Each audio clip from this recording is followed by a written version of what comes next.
आज की कहानी प्रेमचंद की प्रसिद्ध कहानी ईदगाह।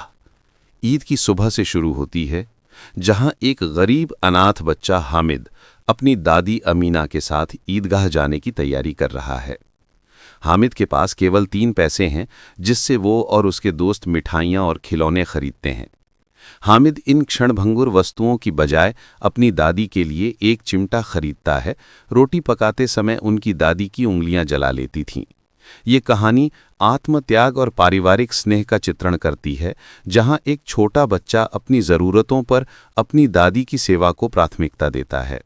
स्वागत है आपका।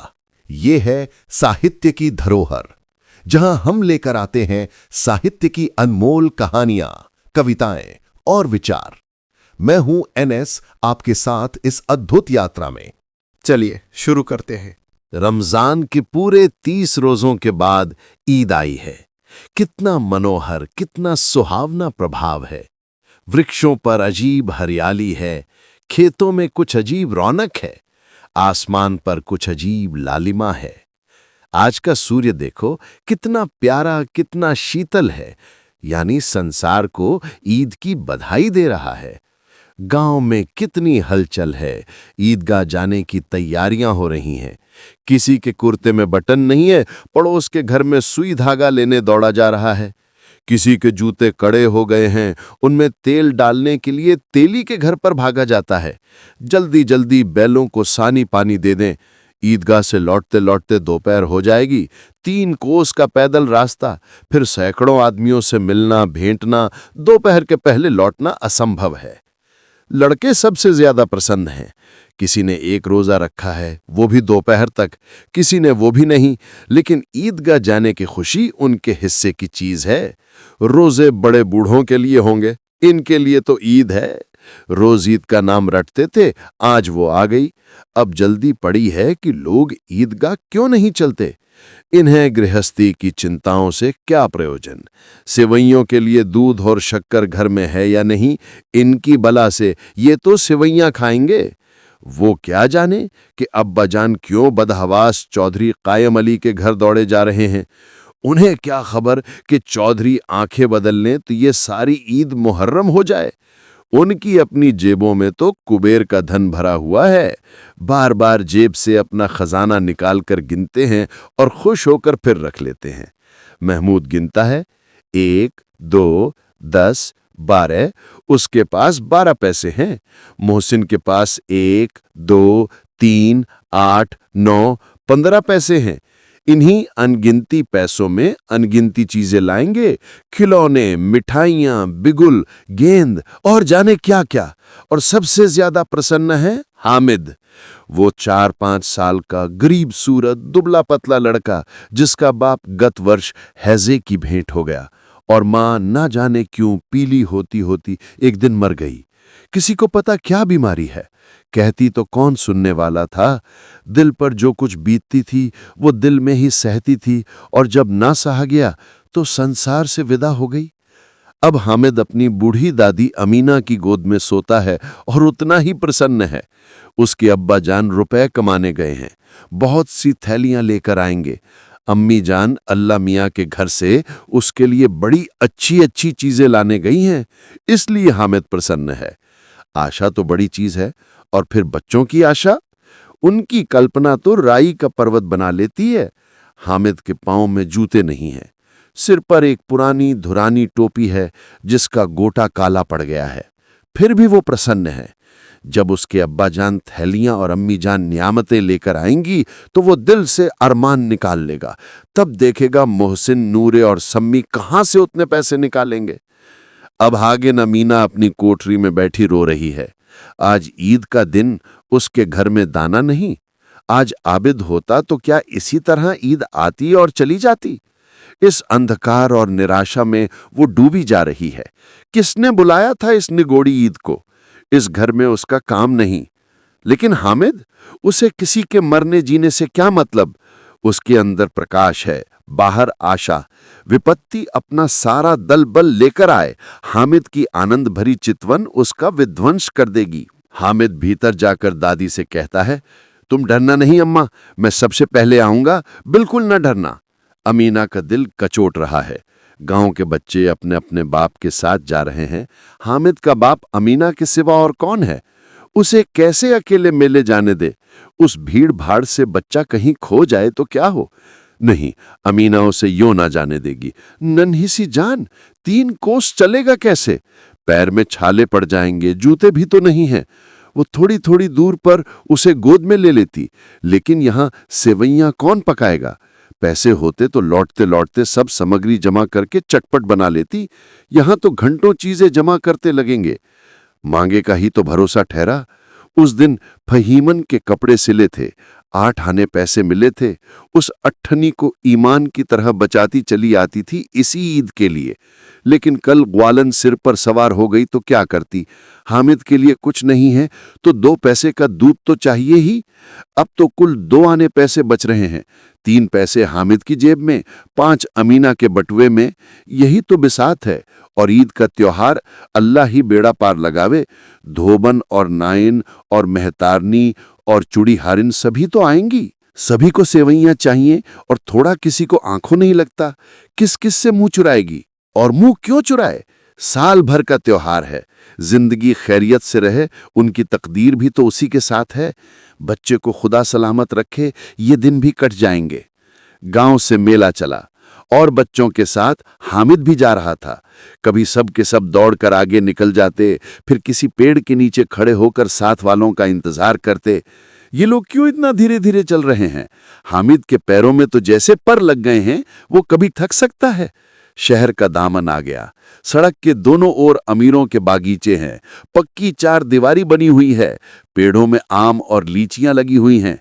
कभी कभी कोई लड़का कंकड़ी उठाकर आम पर निशान लगाता है। माली अंदर से गाली देता हुआ निकलता है। लड़के वहां से एक फरलांग पर हैं, खूब हंस रहे हैं।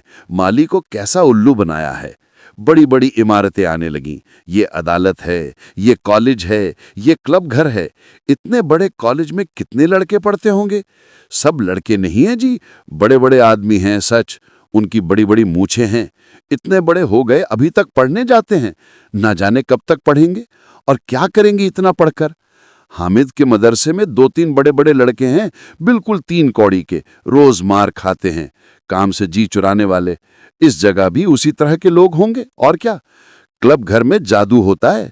सुना है यहां मुर्दों की खोपड़ियां दौड़ती हैं और बड़े बड़े तमाशे होते हैं, पर किसी को अंदर नहीं जाने देते। और वहां शाम को साहेब लोग खेलते हैं, बड़े बड़े आदमी खेलते हैं, मूछो दाढ़ी वाले। और मेमे भी खेलती हैं सच। हमारी अम्मा को ये दे दो, क्या नाम है, बैट, तो उसे पकड़ ही न सके, घुमाते ही लुढ़क जाएं। महमूद ने कहा, हमारी अम्मी जान का तो हाथ कांपने लगे, अल्लाह कसम। मोहसिन बोला, चलो मनो आटा पीस डालती हैं, जरा सा बैट पकड़ लेंगी तो हाथ कांपने लगेंगे। सैकड़ों घड़े पानी रोज निकालती हैं, 5 घड़े तो तेरी भैंस पी जाती है।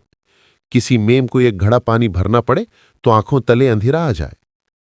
महमूद, लेकिन दौड़ती तो नहीं, उछल कूद तो नहीं सकती। मोहसिन, हाँ, उछल कूद तो नहीं सकती, लेकिन उस दिन मेरी गाय खुल रही थी और चौधरी के खेत में जा पड़ी थी। अम्मा इतना तेज दौड़ी कि मैं उन्हें न पा सका, सच। आगे चले। हलवाइयों की दुकानें शुरू हुईं। आज खूब सजी हुई थी। इतनी मिठाइयां कौन खाता है? देखो ना, एक एक दुकान पर मनु होंगी। सुना है रात को जिन्नात आकर खरीद ले जाते हैं। अब्बा कहते थे कि आधी रात को एक आदमी हर दुकान पर जाता है और जितना माल बचा होता है वो तुलवा लेता है और सचमुच के रुपया देता है, बिल्कुल ऐसे ही रुपया। हामिद को यकीन न आया, ऐसे रुपया जिन्नात को कहां से मिल जाएंगे? मोहसिन ने कहा, जिन्नात को रुपया की क्या कमी, जिस खजाने में चाहे चले जाएं, लोहे के दरवाजे तक उन्हें नहीं रोक सकते जनाब। आप हैं किस फेर में, हीरे जवाहरात तक उनके पास रहते हैं। जिससे खुश हो गए उसे टोकरो जवाहरात दे दिए। अभी यहीं बैठे हैं, 5 मिनट में कलकत्ता पहुंच जाएं। हामिद ने फिर पूछा, जिन्नात बहुत बड़े बड़े होते हैं? मोहसिन, एक एक सिर आसमान के बराबर होता है जी। जमीन पर खड़ा हो जाए तो उसका सिर आसमान से जा लगे, मगर चाहे तो एक लोटे में घुस जाए। हामिद, लोग उन्हें कैसे खुश करते होंगे? कोई मुझे ये मंत्र बता दे तो एक जिन्न को खुश कर लो। मोहसिन, अब ये तो मैं नहीं जानता, लेकिन चौधरी साहब के काबू में बहुत से जिन्नात है। कोई चीज चोरी जाए, चौधरी साहब उसका पता लगा देंगे और चोर का नाम बता देंगे। जुमराती का बछवा उस दिन खो गया था। 3 दिन हैरान हुए, कहीं न मिला। तब झक मारकर चौधरी के पास गए। चौधरी ने तुरंत बता दिया, मवेशी खाने में है और वहीं मिला। जिन्नात आकर उन्हें सारे जहान की खबर दे जाते हैं। अब उसकी समझ में आ गया कि चौधरी के पास क्यों इतना धन है और क्यों उनका इतना सम्मान है। आगे चले। ये पुलिस लाइन है। यहीं सब कांस्टेबल कवायद करते हैं। रेटन फाइफो रात को बेचारे घूम घूम कर पहरा देते हैं, नहीं चोरियां हो जाएं। मोहसिन ने प्रतिवाद किया, ये कांस्टेबल पहरा देते हैं?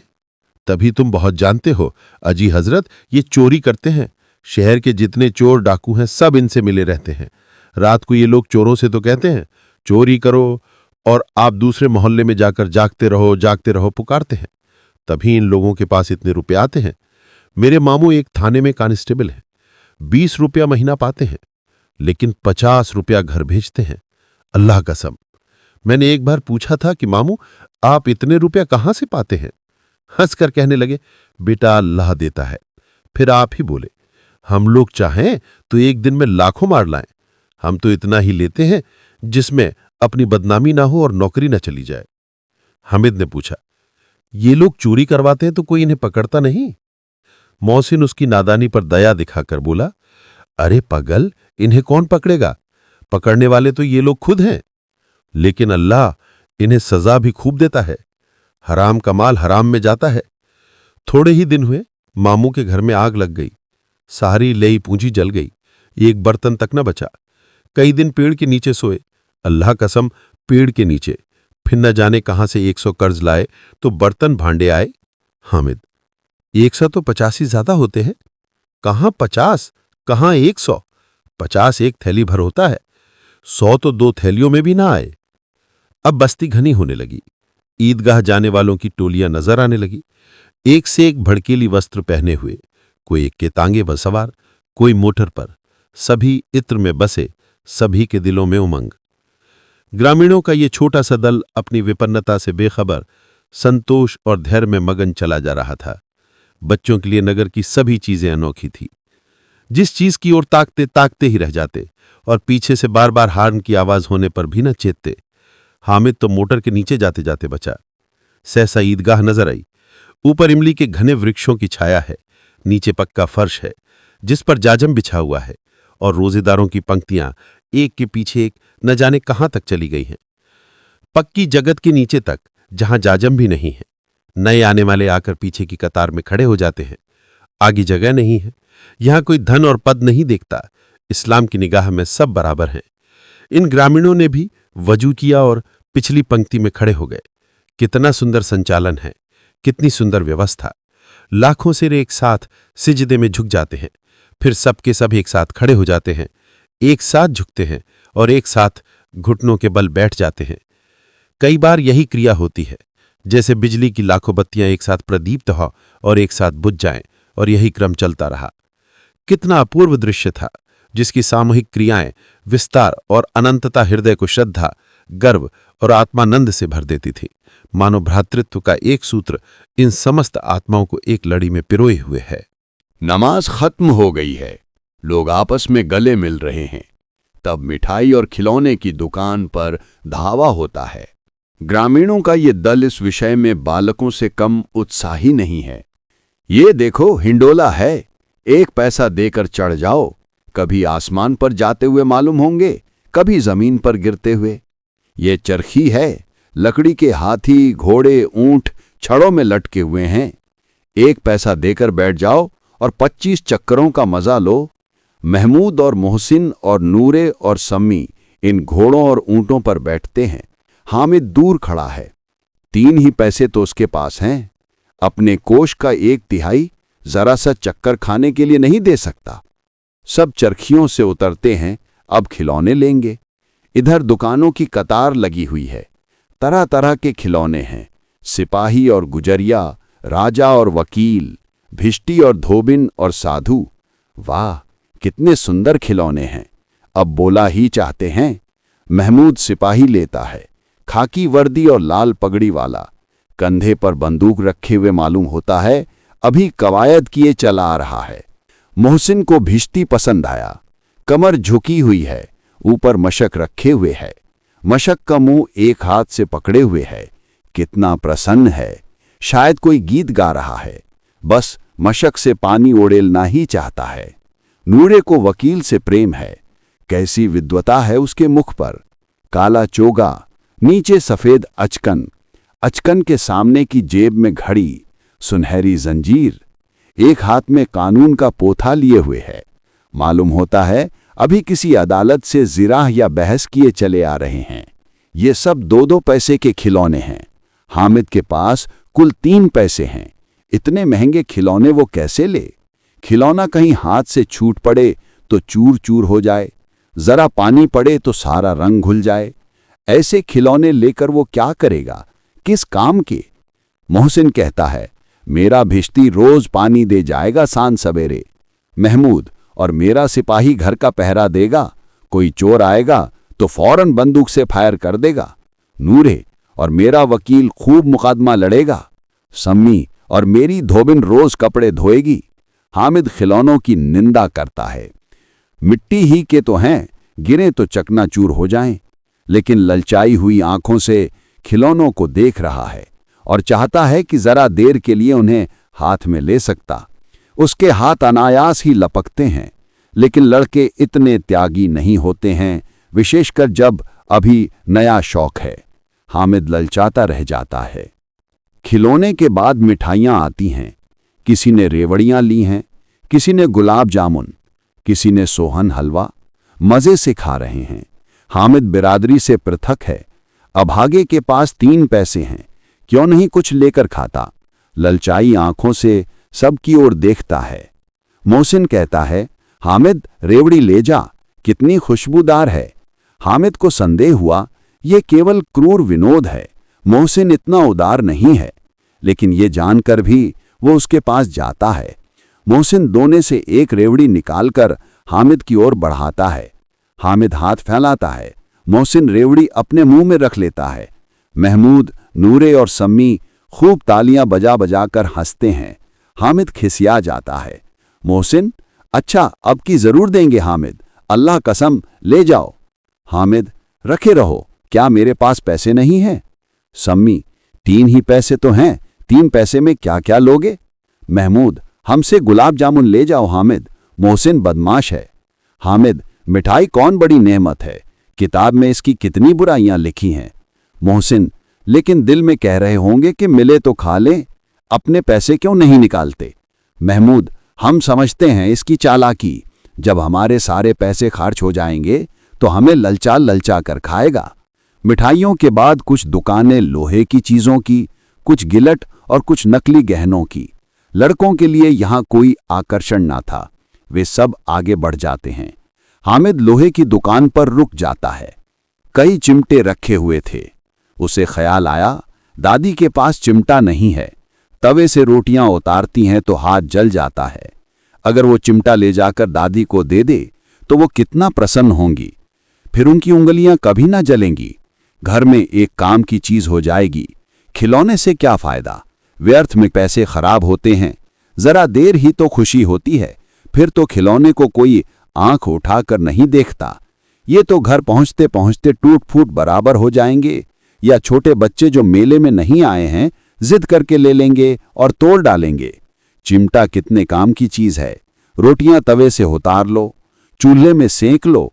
कोई आग मांगने आए तो चटपट चूल्हे से आग निकालकर उसे दे दो।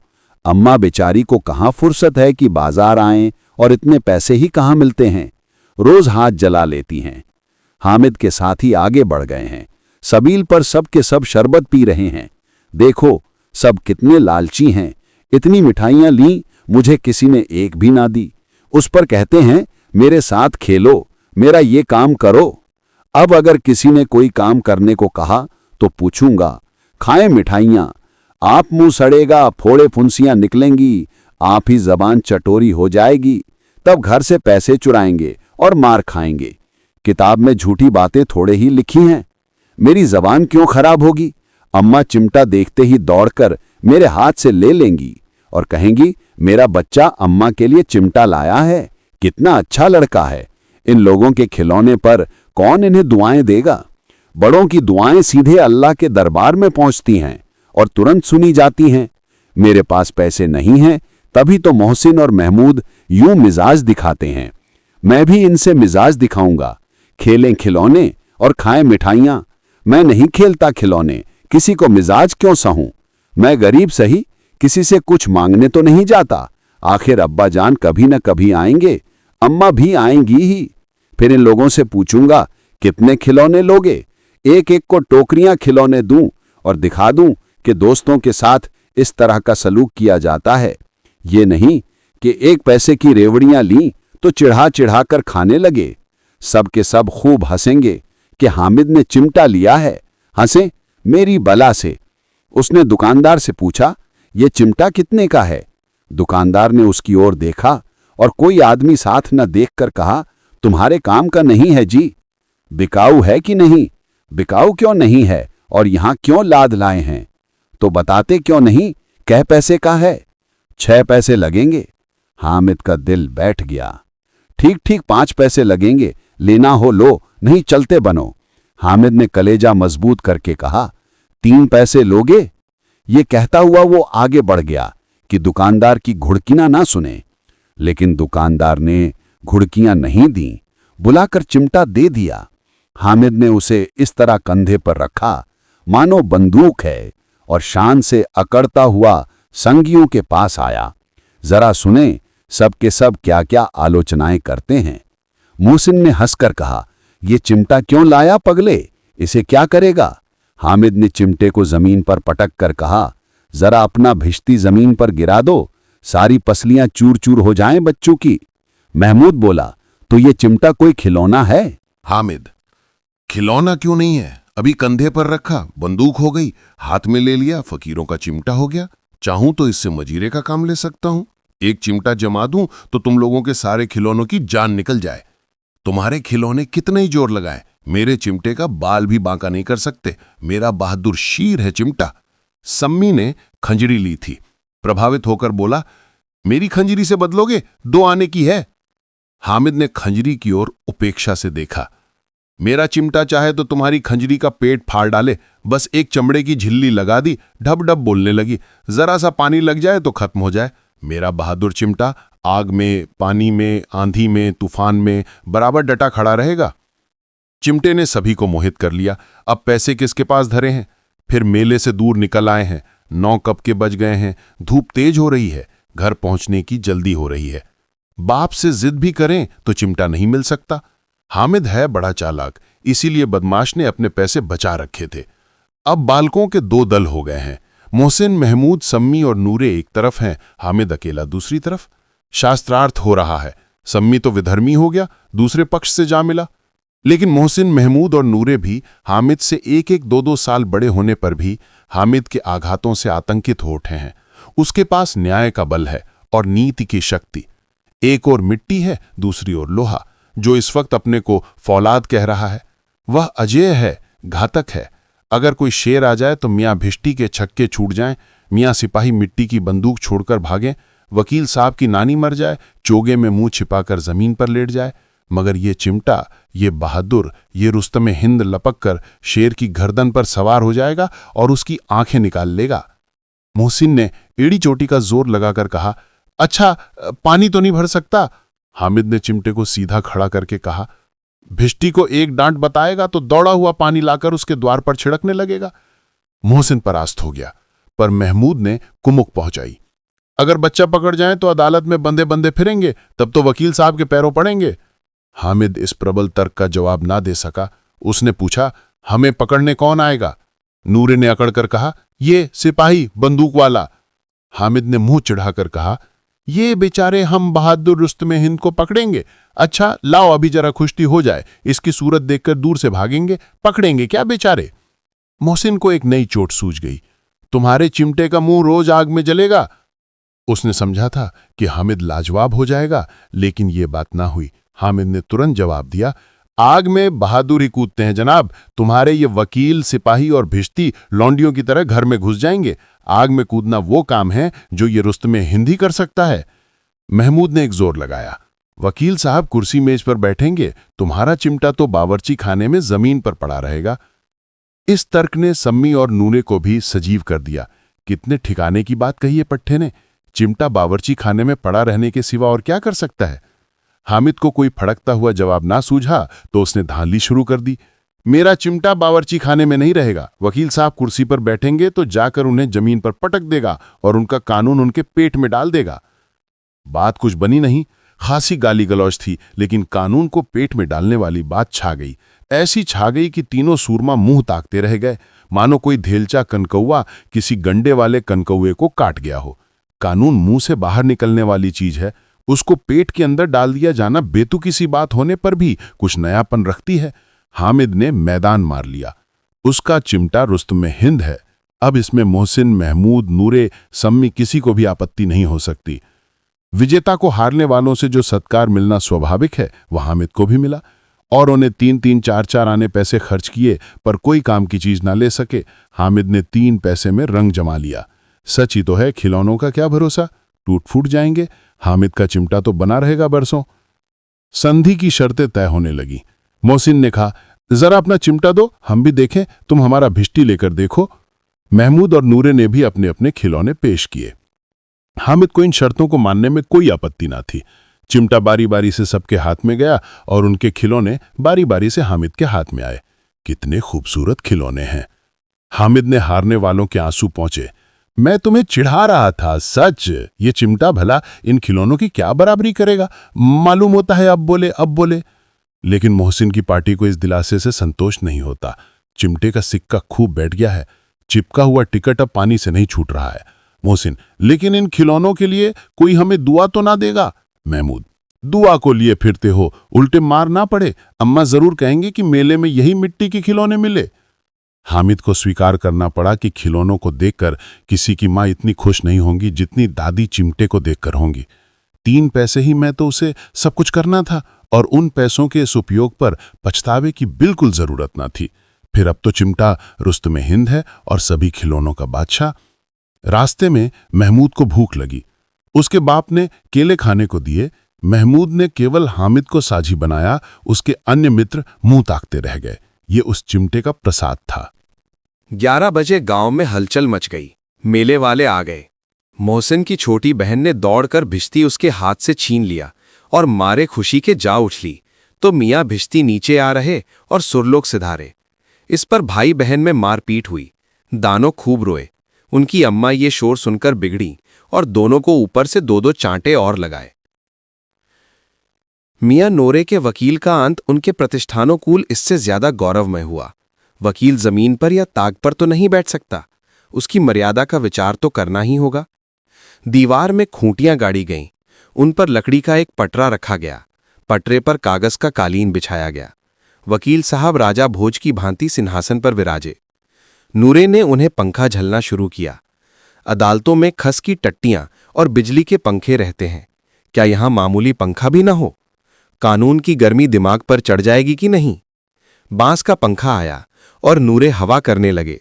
मालूम नहीं पंखे की हवा से या पंखे की चोट से वकील साहब स्वर्गलोक से मृत्युलोक में आ रहे और उनका माटी का चोला माटी में मिल गया। फिर बड़े जोर शोर से मातम हुआ और वकील साहब की अस्थि घूरे पर डाल दी गई। अब रहा महमूद का सिपाही।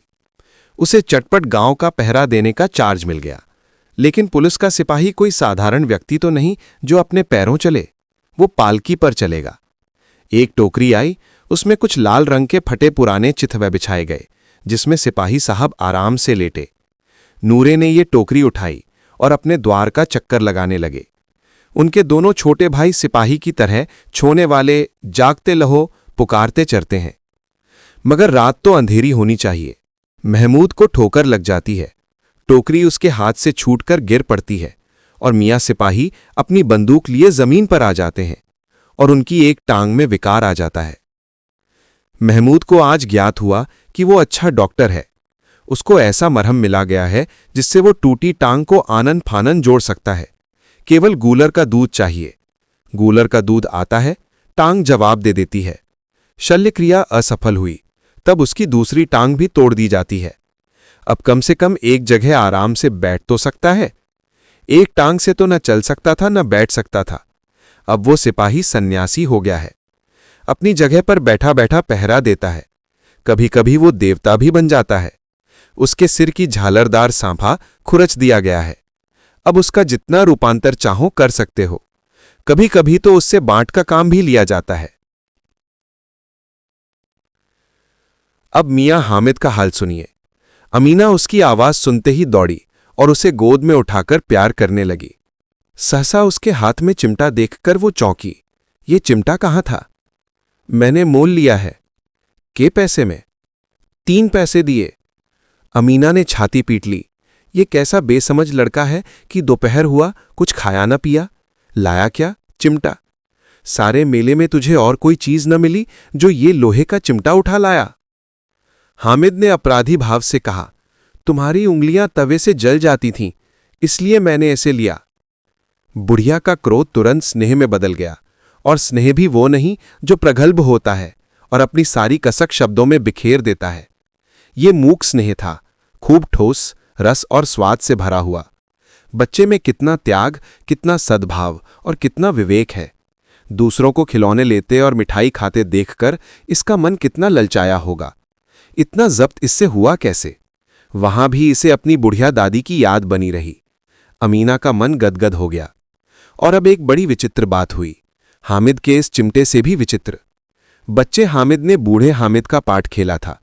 बुढ़िया अमीना बालिका अमीना बन गई। वो रोने लगी, दामन फैलाकर हामिद को दुआएं देती जाती थी और आंसू की बड़ी बड़ी बूंदें गिराती जाती थी। हामिद इसका रहस्य क्या समझता? आज की कहानी यहीं समाप्त होती है। मिलते हैं एक और कहानी के साथ